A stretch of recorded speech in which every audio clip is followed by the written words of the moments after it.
Napakaraming katuruan. Isa na dyan ang Luke 6:30. Lucas 6:30. Give to everyone who asks you.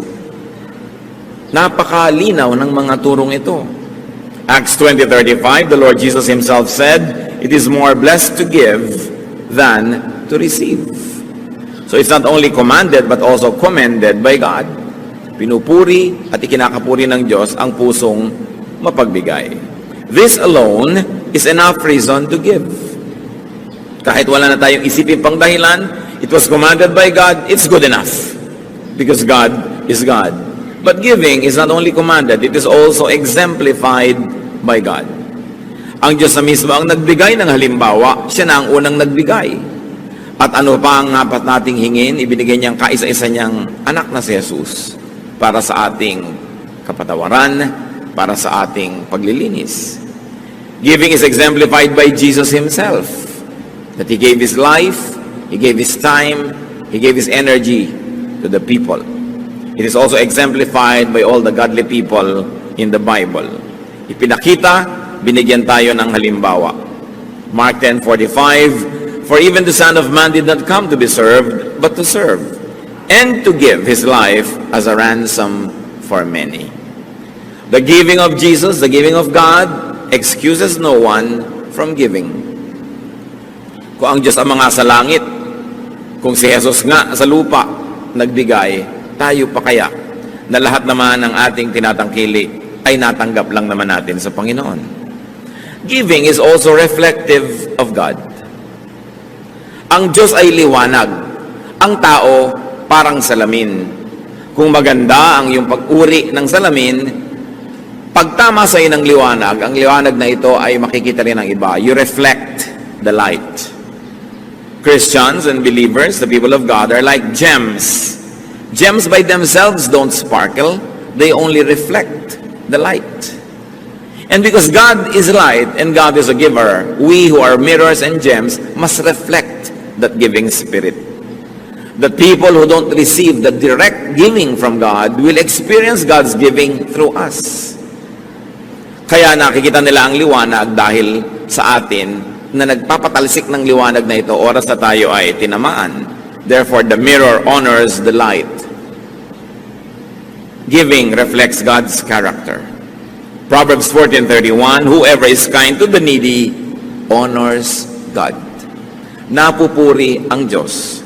At dapat naman na Diyos ang mapuri. Pag tayo nagbibigay, hindi tayo mismo. Bakit? Sapagkat ang ibinibigay naman natin ay natanggap din natin mula sa Diyos. Hindi naman tayo pinagmumulan. Taga-abot lang tayo. At sa pag-aabot natin, tayo man ay nakikinabang at maraming na ibibigay din sa atin ng Panginoon, kaya napupuri siya at dapat lang na siya ang mapuri. 2 Corinthians 9:13, because of the service by which you have proved yourselves, men will praise God for the obedience that accompanies your confession of the gospel of Christ, and for your generosity in sharing with them and with everyone else. Kaya napakainam nung palabigay tayo, napupuri ang Diyos. Kung ang damot-damot mo, mapipintasan ng Diyos. Sabihin, ganyan ba Kristiyano? Ganyan ba yung mga born again? Ganyan ba yung mga pa-Bible? Ang damot-damot. Indirectly, napipintasan ang Panginoon. Pero pag kami mga palabigay, sabihin iba, bakit yung mga yan nagbibigay sa mga hindi nila kilala? Mga nasalanta ng bagyo, mga kung ano nagugutom sa kalye. Kasi mga Christian yan, napupuri ang Diyos. Kaya isang malaking uri ng pagsamba yung pagbibigay. Di ba sa pagsamba, ang isa niyan, major component, praise. Pero pagka meron kang ginagawa araw-araw na panabigay ka sa kapwa at napupuri ang Diyos, pagsamba yun kasi praise din yun. Hindi lang sa pagkaka-hallelujah, pagtataas ng kamay, pagtugtog, pagsayaw. Sa pang-araw-araw na buhay, we can do praise and worship. When God is praised and worship through our kindness. Giving also blesses the recipient. It spreads goods and goodwill. And beyond that, giving also blesses the giver. Kung merong napagpapala, pag may nagbibigay, unang-una na yung nagbibigay. Kasi kung hindi naman siya nabigyan na una pa, wala naman siyang ipapamigay. Kaya yun lang kakayahan niya na nagbibigay, ibig sabihin, nauna na siya ang tumanggap at siya ang na-bless. Pero hindi lang yun eh. Ang Panginoon kasi hindi ka lang binibigyan para ka makapagbigay. Pag nakapagbigay ka pa, lalo ka pa uling bibigyan. Paikot-ikot, paulit-ulit, walang katapusan yung cycle. Many of the things that God does is cyclical or are cyclical. Pagka ginawa mo ito magiging bunga. Pag nagtanim ka, aani ka. Pag umani ka, marami ka na naman buto, itatanim mo ulit. Pag itinanim mo, aani ka na naman, paulit-ulit. At ganun din yun. Binigyan ka ng Panginoon, nagbigay ka, bibigyan ka ulit. Makakapagbigay ka tuloy na naman. At dahil nagbigay ka, bibigyan ka ulit. But when you enter the cycle of poverty and the cycle of selfishness, magdadamot ka, hindi ka magbibigay, therefore hindi ka bibigyan ng Diyos. Lalo ka ngayong kinapos. At habang kinakapos ka, lalo kang dadamot. Dahil self-preservation yung iniisip mo. Habang dumadamot ka, lalong hindi ka na naman magbibigay. At lalong hindi ka nagbibigay, lalong hindi ka na naman makakatanggap. Palubog ka ng palubog sa ginagawa mong cycle of poverty. Samantalang kung giver ka, pataas ng pataas yung cycle of abundance. Luke 6:38, give and it will be given to you. A good measure, pressed down, shaken together, and running over will be poured into your lap. For with the measure you use, it will be measured to you. Lagi natin itong nadidinig. Siksik, liglig, umaapaw ang ibabalik sa iyo ng Diyos kung ikaw ay mapagbigay. Because giving sets a blessing machinery in motion. Pag nagbigay ka, para kami pinindot na switch ng pabrika, aandar lahat yung mga parts noon, iikot, aandar. Ang ending, may lalabas na produkto, patungo dun sa bibigyan mo at patungo rin sa iyo at yung naluwalhati ang Diyos. Hindi mo pwedeng pigilin yon. Automatic. Pag may ginawa kang mali, may itinanim ka, aandar yung makinarya, ang lalabas na bunga nun, kaparusahan. Kung minsan matagal lang lumabas, akala mo lusot ka na. Pagka naman nagbigay ka, gumawa ka ng mabuti, pinindot mo rin yung automatic switch, aandar din yung makinarya ng Diyos, hindi yung titigil hanggang hindi lumalabas yung produkto. Pagpapala doon sa yung binigyan, pagpapala sa iyo at kaluwalhatian ng Diyos. Automatic.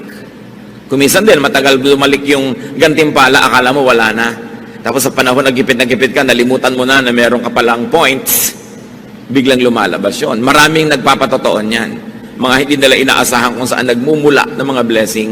Tapos maalala nila, oo nga pala, somewhere in time, ako ay merong ginawang mabuti. At ang Diyos kasi hindi lumilimot sa ginagawang mabuti.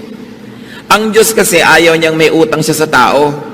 Sino naman tayo para magpautang sa Diyos? Papayag ba ang Diyos sa siya may utang sa nilalang lang niya? So oras ay kayo nagbibigay at gumagawa ng mabuti, susuklian niya ng sobra-sobra para at the end of the day, ikaw pa rin ang may utang na loob at hindi siya. Napakasimple ng logic na yon. Hindi papayag ang Diyos na siya itong may utang sa tao. Kaya walang pagbibigay sa kapwa o sa Panginoon ang nakakalugi. Hindi ka papayagan ng Diyos na malugi at mapintasan mo siya. Dahil yan ang kanyang katuruan. Giving pleases God. Therefore, it opens the door to followership to Jesus.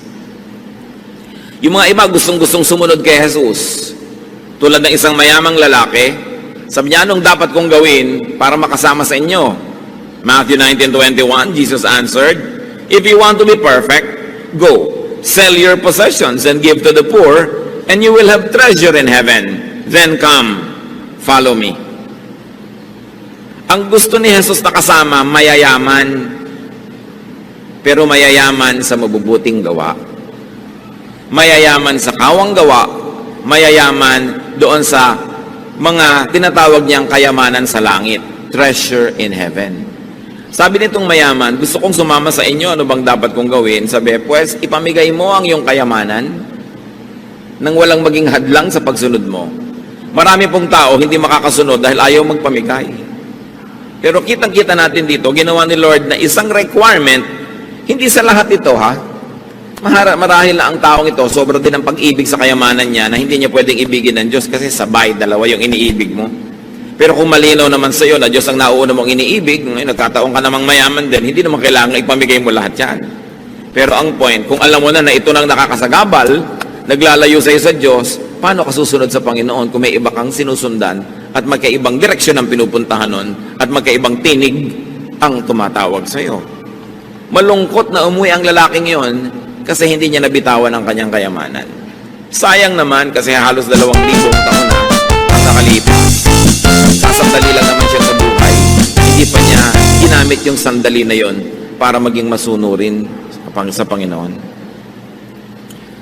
Na kung ang hinihingi ng Panginoon sa kanyang pagsunod natin sa Kanya ay maging palabigay, this alone should motivate and inspire believers to give. What about the power to give? Bakit nating tinatawag na power ang nagbibigay? Sino po ang mas makapangyarihang tao? Yung kaya niyang manutok ng baril, bumaril ng kapwa, manakit, mangagaw, mangbuska, o yung mapagbigay? Higit na makapangyarihan yung mapagbigay. Bakit? Sapagkat tayo'y likas na mararamot. Tayo'y mga likas na makasarili. Selfishness is like the power of gravity. It is like the power of distorted natural law. It is the norm. It is what can be expected. Napakasama ng puso ng tao. Genesis 6:5, the Lord saw how great man's wickedness on the earth had become, and that every inclination of the thoughts of his heart was only evil all the time. Nakita ng Panginoon kung paano nahulog ang tao sa kasamaan na wala siyang iniisip kundi ang pagiging makasarili. Bakit ngayon malakas yung nakakapagbigay? Labanan mo yung force of gravity. Tatalon ka sa building pero hindi ka mahuhulog dahil there is so much power, tumataas ka pa nga, yun ang power. Yung merong kang gusto mo para sa sarili mo na ibibigay mo sa iyong kapwa, makapangyarihan ka sa tulong ng Diyos. Yung mga magulang na kakainin na lang ibinibigay pa sa anak, makapangyarihan ang kilos ng Espiritu sa ganung puso. Yun ang mga tunay na tagumpay. Yun ang tunay na sinasaluduhan na kapangyarihan. Yung matanggihan ang sarili at mapagbigyan ang kapwa. It takes so much resolve and energy and power to give. That is why giving is part of praise and worship. No true worshiper comes before God empty-handed. Kahit sa Biblia, sinasabi yun, huwag kayong haharap sa akin na wala man lang bit-bit. Why? Because giving is a triumph of the divine. Sa puso natin na may Espiritu ng Diyos at sa puso nating nananahan din ang Espiritu ng kasamaan, tuwing nagbibigay ka, ang nagtatagumpay ay yung Espiritu ng Diyos. Pero tuwing nagiging makasarili ka, ang nagtatagumpay, your dark side. The selfish side. Kaya isang pagsamba na may dala-dala kang offering. Kasi kung susundin mo lang sarili mo o si Satanas, hindi mo ibibigay yun. Panghihinayangan mo yun para sa sarili mo na lang. Yung maitanggal mo sa sarili mo yun at maiabot mo at maibigay, isang malaking tagumpay ng paglaban sa likas na pagiging makasarili. Pag nakikita ko po kung paano tayo nagsusuporta sa ating mga gawain, anumang mga mission natin, anumang mga project, talagang hindi ko mo mapigil ang sarili kong purihin ng Diyos because for every person that gives, there is a triumphant spirit. And for every person, of course, that withholds, it is so saddening, not only because there is no offering, but more importantly, dahil yung tao na yon natalo ng kanyang pagiging makasarili. Natalo ng udyok ng pagiging makasarili. Now, how can we be empowered to give? To obey and to praise God? How can we be empowered to give and be good to others? First, need and want less. Para tayo makapagbigay at magkaroon ng ganong kapangyarihan, bawasan ang mga listahan ng pangangailangan at mga hinahabol-habol at mga gusto. Habang dumadami ang gusto natin na maging atin, makamkam, masarili, matamasa, andun lang yon, isa lang ang size ng puso natin. Pag maraming space doon, pinuno natin ang mga needs and wants and desires, lumiliit yung espasyo na natitira sa pagiging mapagbigay. Kaya ang una nating dapat ginagawa upang lumaki ang kapangyarihan nating magbigay, paliitin ang ating mga pagnanasa. Hindi pwedeng sabay na pinapalaki yan dahil sila ay magkokompetisyon para sa espasyo. And it takes realization and genuine enlightenment. It takes reflection and a decision to win and be a giver. Laging nagtatalo ang sarili. Sayang naman ito, papakinabangan ko to, may magagawa pa ako dito. Ecclesiastes 5:10, whoever loves money never has money enough. Whoever loves wealth is never satisfied with his income. Pagka umiibig ka sa salapi, kahit gaano karami ang dumating sa'yo, kulang. Kaya makikita mo iba, wow, buti na lang umaasenso ang buhay mo. Kulang pa nga eh, marami pa akong needs. Nakakatamad madinig. Pero pag sabi mo, wow, may bago kayo palang mga gamit, binibless ka lang, oo nga, praise God. Napakasarap pakinggan. Yung iba naman kasi daing ng daing dahil baka mautangan. Kahit ang dami-dami na, wala nga. At may mga kilala po tayo mga kapatid, mag-ingat-ingat kayo sa kasasabi nyo ng wala. Kasasabi ng wala, na wala nga. Because there is power in our spoken word. Yung meron ka na, daing ka pa ng daing, nawawala.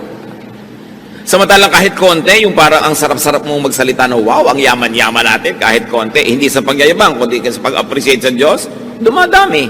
Subukan nyo. Sinabi nga ng Diyos, let there be light, nagka-light. So pag sinabi mo, ang bata, ang galing-galing yan, gumagaling. Pero pag sabi, ang bata yan, walang kwenta, lagi niya nadidinig, nagiging walang kwenta siya. May kapangyarihan kasi atin salita. Kaya huwag tayong daing ng daing. Lagi nilang gusto kaawaan, lagi nilang gusto makadilihensya. Kaya tuloy ang nangyayari, lalo naghihirap. Yung mga paladaing, nakaka-asenso ba yun? Pahirap din ang pahirap. Wala din namang natutupad dun sa kanilang mga pagsasalitang yan eh. Pero yung palabigay, sabi sa Proverbs 28:27, he who gives to the poor will lack nothing. The Lord will either give you great rewards or the Lord will give you the great spirit of contentment. Therefore, you lack nothing. Paano ba nagiging mayaman ang tao? Una, kung dumami ang sobra-sobra niyang pera o kung kontento siya sa konti niya, daig pa niya mayaman. Yung marunong makontento sa konti, daig niya yung marami, pero hindi kontento. Sino ang mahirap? Yung kahit ang dami-dami na, naghahangad pa ng mas marami, pobre yun, maralita. Kaya kailangan nakikita natin kung ano ang ginagawa ng Espiritu ng Diyos sa puso ng tao. Pinapayaman tayo. Kung hindi man tayo buhusan ng kutak-kutak na material na mga pagpapala, nagkakaroon tayo ng Espiritong marunong matuwa, maging sa konti. Mayaman ka rin ang feeling mo nun. Either you are rich or you're feeling rich. Sino bang mas masaya sa dalawa? Di ba yung feeling rich? Kahit na hindi naman talaga, pero you feel rich. Nakita nyo yung mga tindera sa palengking nagpapapedicure pa habang nakaupo sa isang sakong kamote. Feeling rich. 30 pesos lang yung pedicure niya, pero donyang-donya siya. May mga bulak pa sa pagitan ng mga daliri. No? Talagang akala mo, napakasaya. Pero kung ang dami mong pera, you are not feeling rich, nagrereklamo ka pa rin, pobre ka, kawawa naman. So learn contentment. 1 Timothy 6:6, but godliness with contentment is great gain. For we brought nothing into the world, and we can take nothing out of it. But if we have food and clothing, we will be content with that. Pinanganak ka daw na walang dala, aalis kang walang dala. Ano lang ang pwede mong dalin doon sa kabilang buhay? Yung naideposito mo habang nabubuhay ka dito sa bangko ng paggawa ng mabuti. Yung mga gumagawa ng mabuti, palabigay, nagde-deposit ang withdrawal sa langit. Hindi mo pwedeng dalin, pero pwede mong i-deposit habang nandito ka, doon na lang ang withdrawal. Pero yung dala-dala mong lahat na matay ka, wala kang madadala. Kasi sinasabi ni Lord, gather for yourselves treasures in heaven, na hindi kayo mananakawan at hindi uuurin o kakalawangin ang inyong mga kayamanan. Sabi ganun, kailangan ganun. Marunong ka mag-deposito doon, marunong ka mag-impok doon sa eternal bank na napaka-importante. How else are we empowered to give? Natural, produce more. Anong ipapamigay mo kung wala ka namang sobra? Meron din naman, kahit kulang, nakakapagbigay pa rin tayo, pero iba na kung sobra-sobra. Ephesians 4:28, he who has been stealing must steal no longer, but must work, doing something useful with his own hands, that he may have something to share with those in need. Sabi, yung dati sa inyong mga tamad, walang ginawa kundi magnakaw lang o manghingi, magdilihensya, tigilan nyo yan, magtrabaho kayo, paasensuhin yung ginagawa nyo, at nang sa ganon, kumita kayo hindi lang ng kailangan nyo, kundi ng higit pa ron, at nang may sobra kayong maipamigay. Yan pala ang magandang ambisyon ng gustong yumaman, para maraming maipamigay. Hindi lang para maraming sarilinin at kamkamin. One of the nicest pleasures in life is to give. Napakasarap nun. At napakasarap na ipagmahal, ipakisama ang pagbibigay. Kaya dapat nating ambisyon na kumita, magtrabaho, maging mabunga para maraming pwedeng ipamigay. Produce surplus for giveaway. And God gives surplus precisely for that reason, so that we can give away. Kung binibigyan kayo ng Diyos ng higit sa inyong pang-araw-araw na pangangailangan, may assignment kayo magbigay. Siyempre, God is God of mathematics, God is God of equation, and God is God of proportion. Alangan naman nagkamali siya. Binibigyan kayo ng sobra. Nakita nyo noon, nang sila Moses ay nandoon sa disyerto, wala silang makain, umuulan ng mana from heaven. At ang utos ng Diyos, ang kolektahin nyo lang yung kakailangan ninyo sa araw na to. Yung iba sigurista, kumolekta ng pangbukas, inuod yung sobra. Sabi ng Diyos, ba't kayo kumukuha ng sobra? Hindi ba kayo nananalig na bukas nandun uli ako at bukas magbibigay uli ako? Yung sobra niyong pag-iimpok, isang pagpapatunay na hindi kayo nananalig sa aking pangakong bibigyan ko kayo araw-araw. Kaya nabulok. Ngayon, kung binibigyan ka ng sobra, anong dahilan? Para ka makapagbigay. Hindi para maging makasarili ka lamang. Pagkamat hindi man masamang may iniimpok-impok ka, lalo gusto mong mamuhunan, gusto mong may gawin na ganot ganyan, pero hindi lang para sa sarili. Bawat tumatanggap ng sobra, may assignment from God. Luke 12:48, for everyone who has been given much, much will be demanded. And from the one who has been entrusted with much, much more will be asked. Malinaw. Ang binibigyan ng sobra, paghahanapan ng Diyos nung sobrang yon, kung ano ang kanyang ginawa. Mas mataas ang expectation ng Panginoon sa kanyang mas pinagpapala. Kaya yung pagpapalang tinatanggap natin sa Panginoon is a form of responsibility. It is God's trust. Trust fund niya yun. Hindi sa atin lahat. Bagamat salamat, meron tayong parte doon. Kaya nga sa atin inaabot para rin tayo magkaroon. Pero hindi lahat para sa atin. How else can we be empowered to give, to be acquainted with, and to know suffering from unmet needs? Pag sobrang maluwag ang inyong buhay, kailangan reacquaint yourself with suffering. Don't fail na makipagkwentuhan sa inyong mga labandera, sa mga tindera, mga manikurista, mga mekaniko, mga taxi driver, mga taong nagsisikap, mga isang kahig, isang tuka, mga taong dalawang kahig, kalahating tuka, kulang na kulang ang kinikita. Kasi kung tayo nakikisalamuha, nakikipagmabutihan, at nakikisangkot sa mga nangangailangan, muling nabubuhay yung espiritu sa atin ng charity. Pagka nakakasalamuha ka sa mga taong konting-konting halaga, napakalaking bagay sa kanila, natututunan mong magbigay ng mga halagang yon at natututunan mong magtipid sa iyong mga luho. Dahil alam mo na ang konting luho ko, malaking bagay na para sa mga sobrang gutom. Pero pag tayo nag-social climb at ang lagi niyong kasalamuha, yung big spenders, yung napakararaming pera at hindi makapagkapwa, sarili ang inaasikaso, gumagastos ng napakalalaking mga pera para sa mga hindi naman mga masyadong kailangan sa buhay. Pag yan ang lagi niyong kasama, kayo'y mamamanhid, sa daing at pangangailangan ng mga kapuspalad. At ang gagawin ninyo, makikisama kayo sa kanilang mga paglustay, sisikapin yung kumita ng maraming-marami para lang kayong makasabay sa kanilang mga kaluhuan. Pero hindi tayo dapat maligaw. Tayo ay may pananagutan sa ating kapwa. Kaya dapat, kahit ang ating mga anak, kung lumalaki sa ginhawa, dapat nyo silang iminumulat sa mga pangangailangan ng mga sarili nilang mga pinsan na maaaring higit na nagdarahop kaysa sa inyo. Kailangan silang dinadala sa mga lugar na nakakita silang pagdurusa at hirap para sila'y magkaroon ng malasakit sa kapwa. Hindi yung lagi silang ikinukulong sa mga air-conditioned cars at mga air-conditioned homes at sa mga gated villages at sila ay nagiging bulag sa katotohanan ng pagdurusa ng sangkatauhan.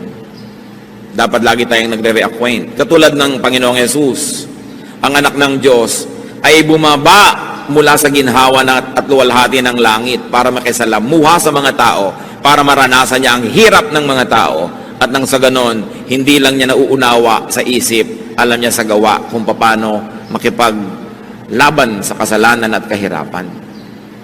At dahil ang anak ng Diyos ay nabuhay bilang tao, at dumanas ang lahat ng uri ng tukso, na salamat na lang at kanya na pagtagumpayan, ano ang naging bunga? Naging mapagtanggap si Jesus sa mga makasalanan, mapagpatawad, maibigin, mapagbigay, mapagpagaling, sapagkat naramdaman niya ang lahat ng hirap.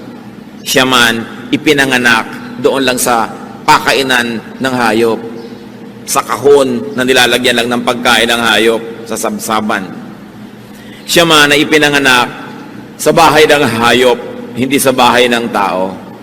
Siya man ay nabuhay sa isang pamilyang ubod ng hirap, sa isang napaka-makalumang bayan, sa isang kawawang nasyon na Israel na inaapi ng mayamang Roma. Alam ni Jesus ang pagdurusa, kaya marunong siya magbigay. Kaya ang ating mga kapwa na nanggaling sa hirap, tapos yumaman, dapat lumingon.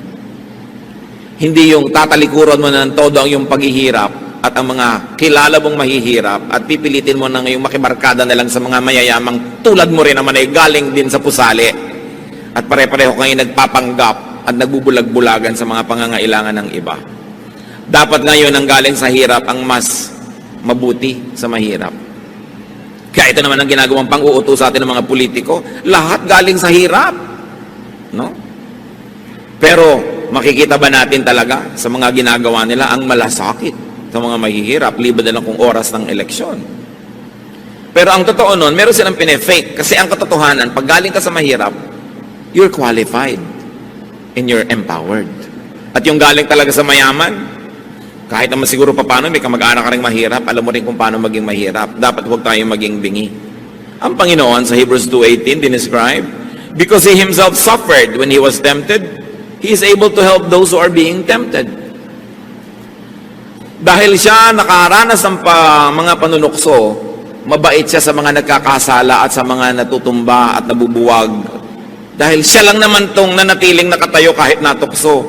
Siya lang tong nanatiling walang kasalanan, lahat naapektuhan, lahat tinatamaan at nasasaktan at nagdurugo at nalulugmok at nadarapa.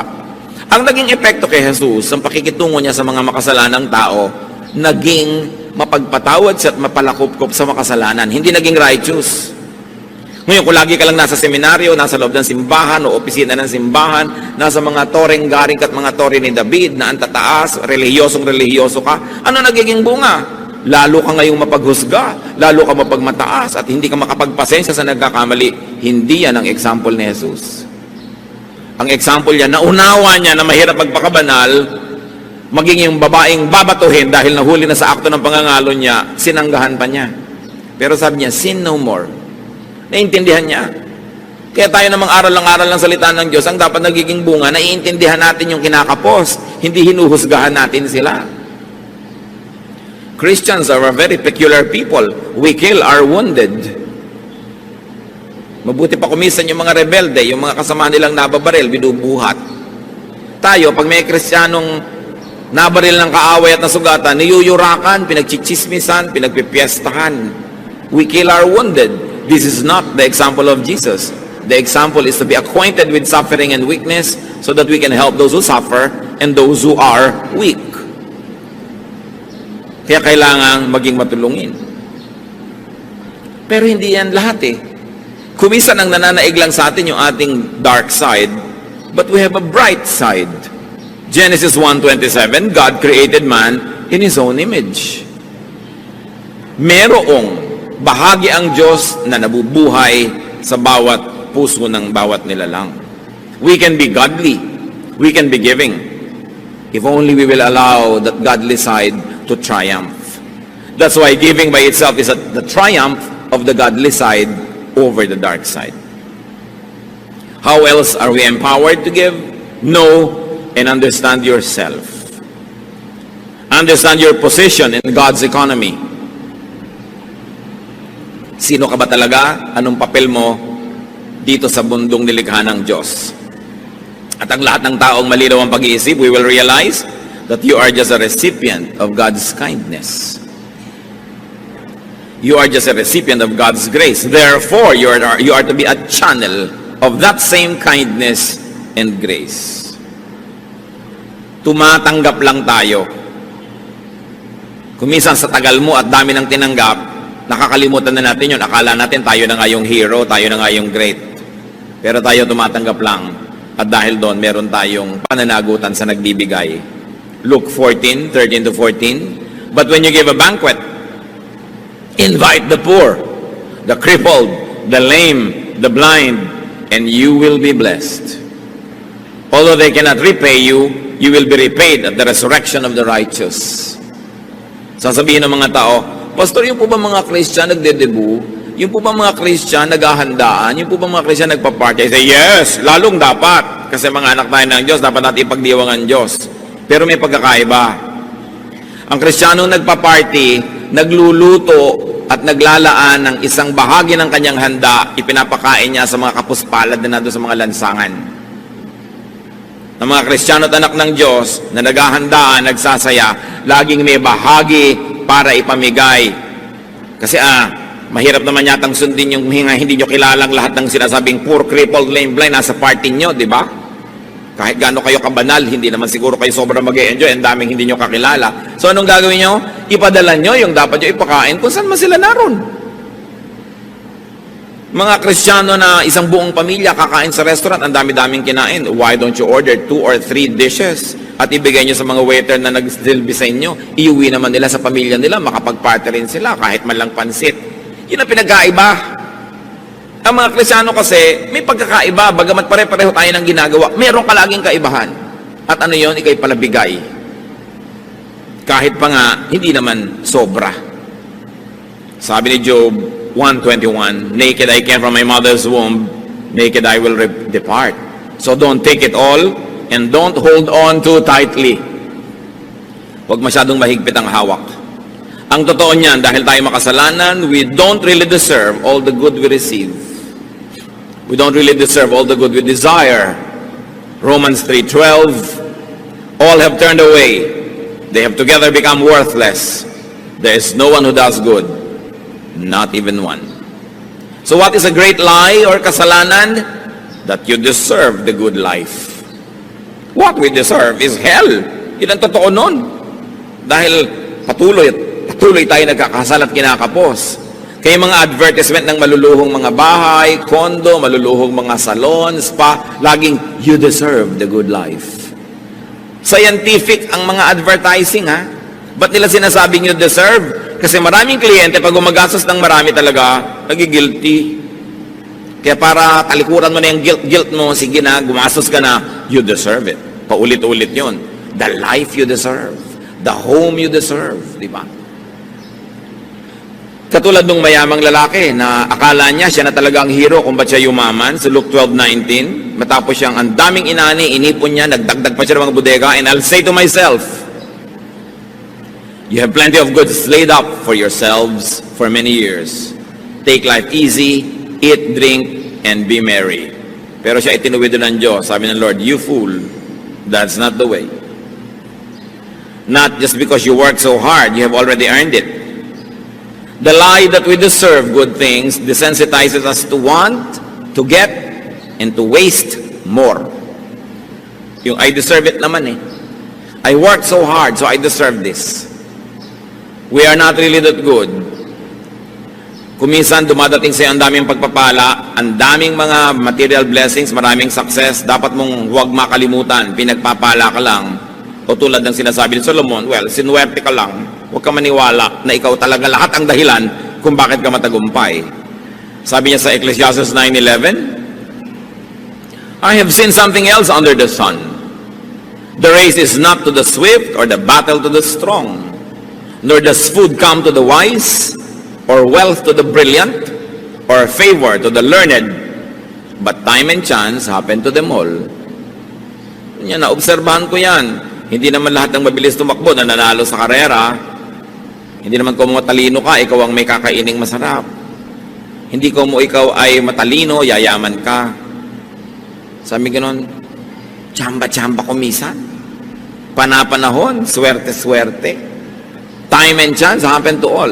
At lahat sa atin na nagtagumpay at patuloy na nagtatagumpay, alam nyo, ang laki ng element ng chance.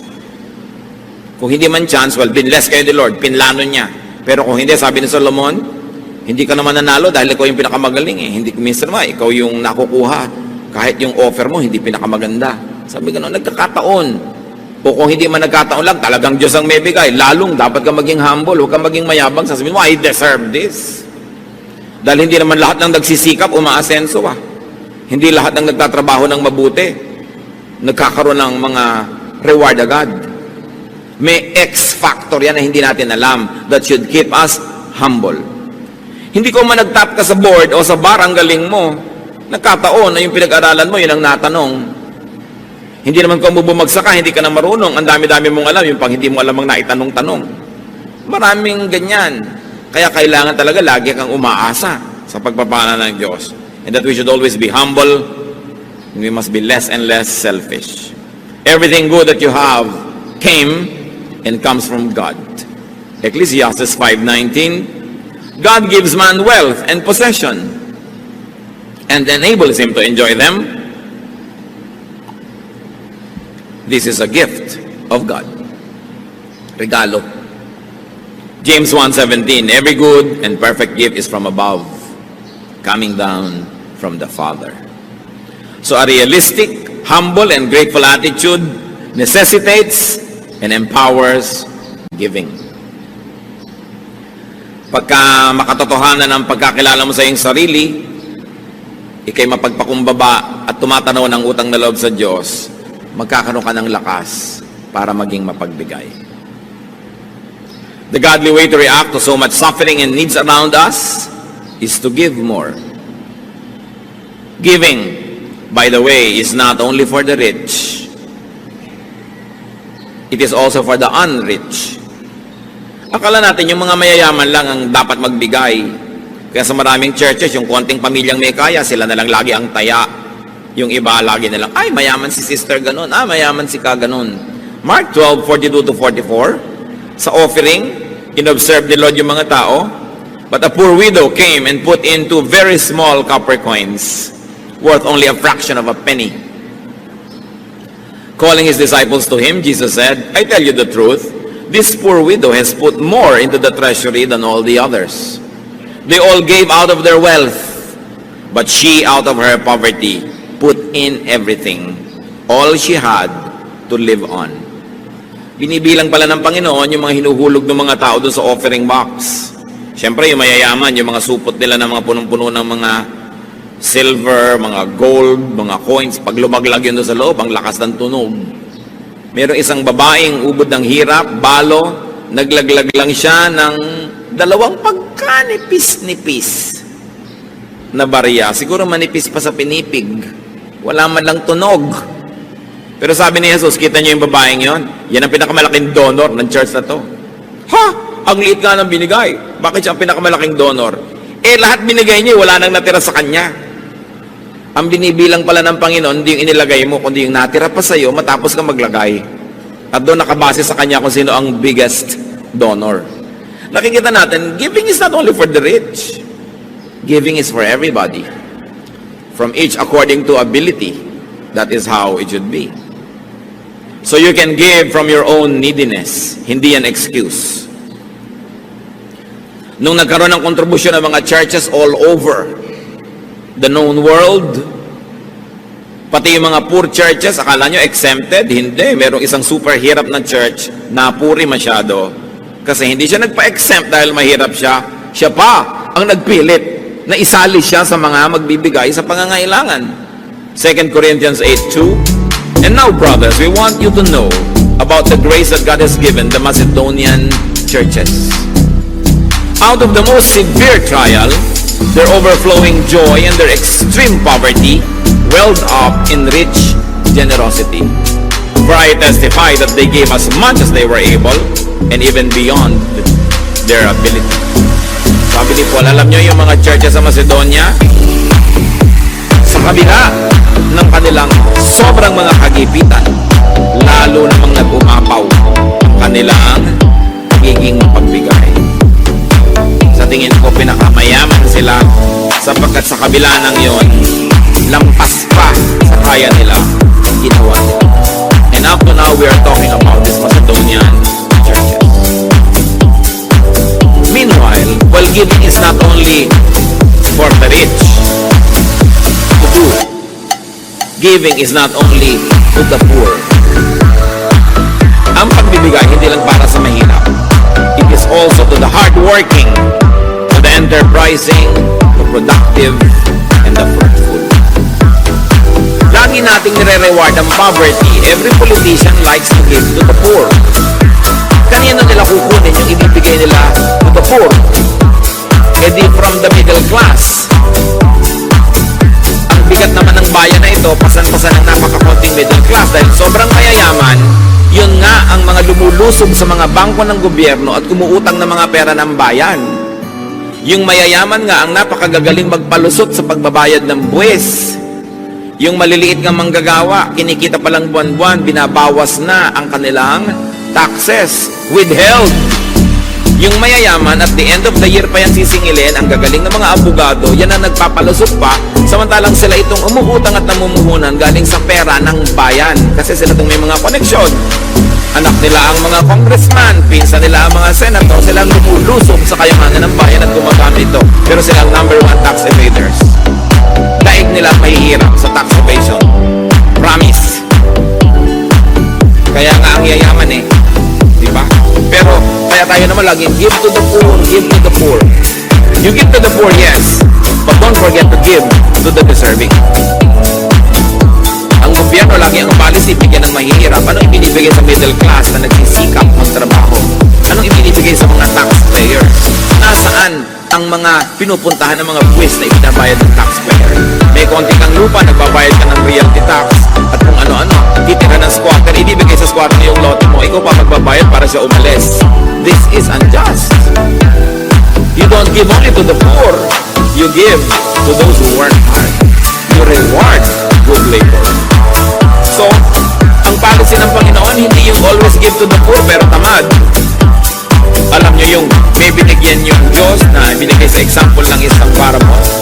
Pinuhunan na ng 10, pinuhunan na ng 5 at saka 1. Yung 10, pagbalik nung nagbigay ng puhunan, naging 20. Sabi ba, sa'yo na yan, ang galing mo. Yung 5, naging 10, napatubo, ang galing mo. Yung 1, walang kinita. Sabi yung 1 mo, babawiin ko sa'yo, ibibigay ko doon sa may 20. Yun ang policy ng Panginoon. Reward those who work hard. Matthew 25:20, for everyone who has will be given more, and he will have an abundance. Whoever does not have, even what he has will be taken from him. Si Jesus ang nagsasabi niyan. Huwag kayo nag-iisip ng mga wrong-headed charity, bigay lang ng bigay, parang naglalagay kayo ng tubig sa mga butas na balde, wala rin nangyayari. Sabi yung nakakapagparami ng puhunan, yun ang gantimpalaan at bigyan ng marami pa dahil may nagagawa siyang mainam. Sa mga kamag-anak nyo, yung hingi lang ng hingi, wala namang ginagawa. Huwag niyong pagbibigyan yan. Hindi naman nagtatrabaho, panay panghingi ng pang-load. Wala na ngang trabaho, ang arte-arte pa ng cellphone, may folding bed sa loob. Pag hindi sila productive, sayang ang perang binibigay nyo. Pag nakakita kayo ng kamag-anak nyo na, uy, binigay mo ng konting pera, bumili ng kawali at saging na saba, nagtinda ng banana Q, yun ang pagbibigyan nyo dahil dadami binibigay nyo doon. Pero yung konting bibigay mo, magmamall agad, magpa-party na, ano mangyayari doon? Ulitin natin ang Matthew 25:20, galing sa bibig ng Panginoon ito. Dibdibin nyo to. For everyone who has will be given more, and he will have an abundance. Whoever does not have, even what he has, will be taken from him. In the context of katamaran ito, huwag niyong lalayo. Kung tamad ka, yung konting nasa iyo, dapat pang bawiin, sayang lang. Ibigay doon sa makakapagparami. The blessing of abundance is empowerment to give. The downside of poverty is your inability to give. Napakasarap nung nakapagbibigay. So give to those who earn and deserve it. Because we are measured not by what we receive, but by what we give. Giving is one of man's most victorious acts versus the temptation to be selfish. Giving is one of man's most powerful acts. So be empowered to give. Ang tanong, at dito tayo magtatapos, ano ang pumipigil sa atin para magbigay? At kung nagbibigay naman tayo, anong pumipigil sa atin para magbigay ng lubos? Lalong-lalot kung pinagpapala naman tayo ng Panginoon. Mga magulang, nagbibigay ba tayo ng lubos sa ating mga anak? Mga anak, nagbibigay ba tayo ng lubos sa ating mga magulang? Mga magkakapatid? Mga employers, nagbibigay ba kayo ng tama, lubos sa inyong mga empleyado? Mga empleyado, nagbibigay ba kayo ng tama sa inyong mga amo? Na kayo matapat, nagtatrabaho ng mahusay? Ang pagbibigay ay utos ng Diyos, halimbawa ng Diyos at ng Panginoon, at ipinangako niyang pinagpapala niya ang nagbibigay. Aming Ama sa langit, kayo na nagbibigay ng buhay sa amin at lahat na aming pangangailangan, ituro niyo sa amin, Lord, the power of generosity, and when you give us, so that we can give to others, may we not fail you, may we be victorious and triumphant because of your Spirit that resides in us. Turuan mo kami na tanggihan ang aming pagiging makasarili, aming pagiging makasarili, aming pagiging makasarili, aming pagiging makasarili, aming pagiging makasarili, aming pagiging